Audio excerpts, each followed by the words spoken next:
What is up mga ka-bike bros? Good day sa inyong lahat at bike check ulit tayo for this vlog. Nasa likod natin ngayon yung Promax PR60. Bagong labas ni Promax yan. Aero road bike to mga ka-bike bros. So, iba-bike check natin yan today. So, tara, check natin. So, yan mga ka-bike bros, start na natin yung bike check. Simulan natin sa frame syempre. Yung frame nitong Promax PR60 ay aluminum alloy, 6061 yan. Then yung kanyang fork, aluminum din yan. So hindi pa siya carbon. So full alloy siya. Then yung geometry nga pala nitong PR60 from Promax ay aero. So yan, kung makikita nyo, aero, aggressive yung pagkakagawa ng frame niya. Aero talaga yung design. Kung titignan nyo yung seat tube niya, yan, bladed siya. So yan, bladed yung design niya. Makikita nyo, aero talaga siya. Then, yung size pala nito mga ka-bike bros, nitong bike na available ngayon dito sa ating shop ay 44 cm or small siya. So, bagay na bagay ito sa may mga height na 5'2 to 5'5. Saktong-sakto lang yung sukat niya. Then, yung available colorway ng Promax PR60 dito sa atin ngayon is itong violet at saka black combination. Then, yung design niya para siyang abstract design, yung pagkaka-design dito sa part na medyo violet. Tapos yung branding ng Promax, yan, very minimal lang. Makikita nyo, black lang siya.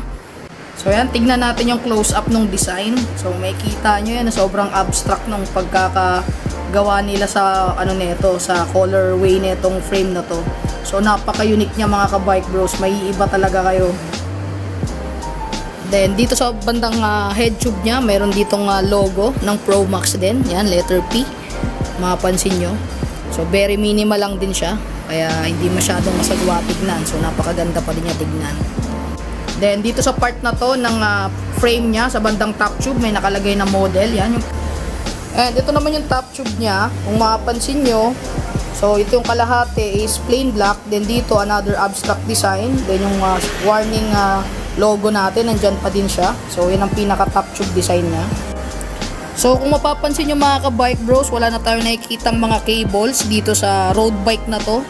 Dahil fully internal cabling na to mga ka-bike bros. So, yan, may kita nyo, yung cables niya wala na. So, nakapasok na siya dito sa pinaka-stem niya, tsaka dito sa kanyang head tube. So, napakalinis niya tignan mga ka-bike bros. Kung nakikita nyo, kahit small frame itong road bike na ito, dalawa yung yung mounting niya ng battle cage. Meron siya dito sa bandang gitna ng frame, tsaka dito sa seat tube niya.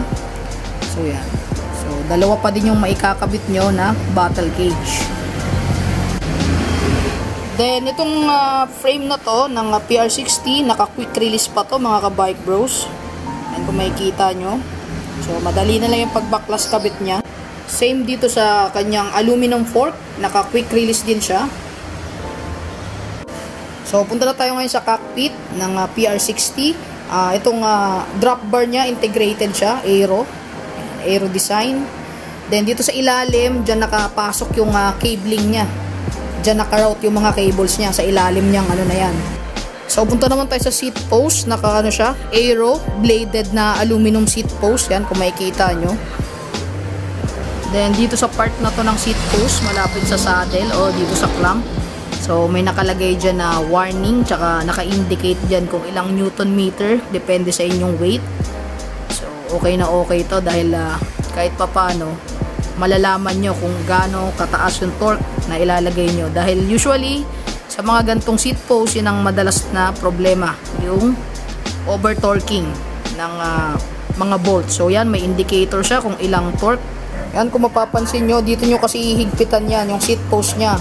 Dito sa bandang gitna ng top tube. So, kailangan accurate yung torque nyo dyan para hindi siya ma-lost thread. Kasi once ma-lost thread siya, so yan, magkaka-problem kayo.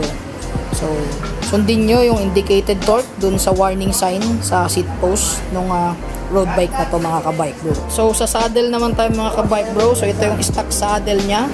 Naka-steel rails pa siya. So, kung mapapansin nyo dito, may pressure point siya dito na butas.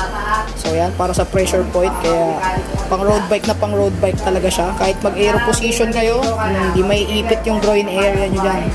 So, napaka-comfortable ng saddle na to mga ka-bike bros. Punta naman tayo sa group set niya mga ka-bike bros. Simulan natin dito sa kanyang STI. Bale, naka L2R7 group set na to. So, naka L2R7 STI siya. So, yan, kung makapansin nyo, aluminum na to. Itong lever niya. Then, ito naman yung hoods ng L2R7. Kung mapapansin nyo, okay na okay din siya. Napaka-tacky. Tsaka textured siya. So, hindi masyadong madulas kahit pa maulan. Texture niya, parang Shimano din. So, napaka-ganda ng L2R7. Then, punta naman tayo sa front derailleur niya, mga ka-bike bros. Nakakabit din is yung L2R7. So, 2x siya.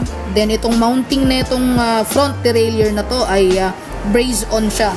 So, hindi siya clamp type. So, kailangan yung frame nito, meron siya ditong mounting. Yan. So, brace-on ang tawag sa ganyang mounting ng front derailleur. Then, ito naman yung rear derailleur niya, mga ka-bike bros, L2R7 din. Itong rear derailleur na to ay 10 speed na to, mga ka-bike bros. Kayang-kaya nyo na yung 10 speed, kaya hindi na kayo mabibitin sa gearing dito sa road bike na to. So, dito naman tayo sa cassette ng PR60 from Promax. Naka 10 speed siya, 1134T. Kahit medyo ahon yung pupuntahan nyo, ira-rides nyo, kahit paano kakayanin na itong gearings na ito. Yan, may kita nyo, ang ganda ng kanyang cassette. Napakakinang. Punta naman tayo sa kanyang brake caliper. Bali, naka-mechanical brakes pa ito, mga ka-bike bros. Then, yung mounting ng frame ay naka-post mount. So, Ragusa ang nakakabit na mechanical brake sa kanya. So, yan. Yung rotors niya, 160mm, lightweight. Kung may kita nyo, 6 volts. Hindi na kayo mabibitin na ito sa lusong. Medyo malakas na yung preno ito dahil disc na siya. Same dito sa rear brake caliper, mechanical brake caliper. Ragusa din yung brand. So, naka-post mount din yung frame. So, pwede nyo pang i-upgrade yan into Shimano or Tektro or TRP. So, nasa inyo na yan. So, punta naman tayo sa crankset na ito, mga ka-bike bros. Naka 2x crankset siya, mga ka-bike bros. Ano to? 5034T. Then, ano pa siya? Square tapered pa. Steel. So, pwede nyo pa siyang i-upgrade. Square tapered. So, yan. Kung makikita nyo, may mga bolts. So, removable siya. So, ito, may, ano pa kayo? May choice pa yung i-upgrade to into Hollow Tech. Punta naman tayo sa wheelset niya, mga ka-bike bros. Naka-aluminum. 40mm rims na siya. So, naka-Presta bulb na siya. Aero. Dahil naka-40mm siya. Kaya bagay na bagay din dun sa frame. Then, yung tire naman niya, naka-25C siya. 25C. So, medyo manipis na yan. Talagang pang-remate itong road bike na ito. Then, sa hubs naman, mga ka-bike bros, naka-32 hole siya. Na hubs na non-sealed bearing pa ito, mga ka-bike bros. Same sa hubs sa likod. Naka non-sealed bearing. Cassette type na siya. Na hubs. Then, yung mga spokes naman ito, mga ka-bike bros, stainless na siya. So, hindi na siya kakalawangin at matagal nyo na siyang magagamit. Kahit pa maulanan at mapadaan kayo sa bahay, hindi na to kakalawangin dahil stainless na ang kanyang mga spokes. So, yan, mga ka-bike bros, tapos na natin i-bike check itong Promax PR60, yung bago nilang model na Aero Road Bike. So, kinaganda dito sa bike na to is yung cabling niya talagang fully internal na. So, sobrang linis ng pagka-build. Then, napaka-aggressive din. Then, punta naman tayo sa pricing. Ang pricing na itong road bike na to dito sa JB789 Bike Shop ay 18,000. Negotiable pa yan, mga ka-bike bros.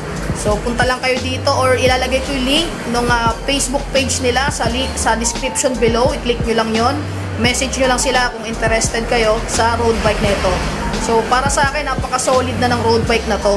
Dahil modern na talaga yung datingan niya. So, yan, mga ka-bike bro. So, maraming salamat sa panonood sa bago na naman nating bike check. So, don't forget to hit like and subscribe at see you on our next vlog, mga ka-bike bros. Peace out.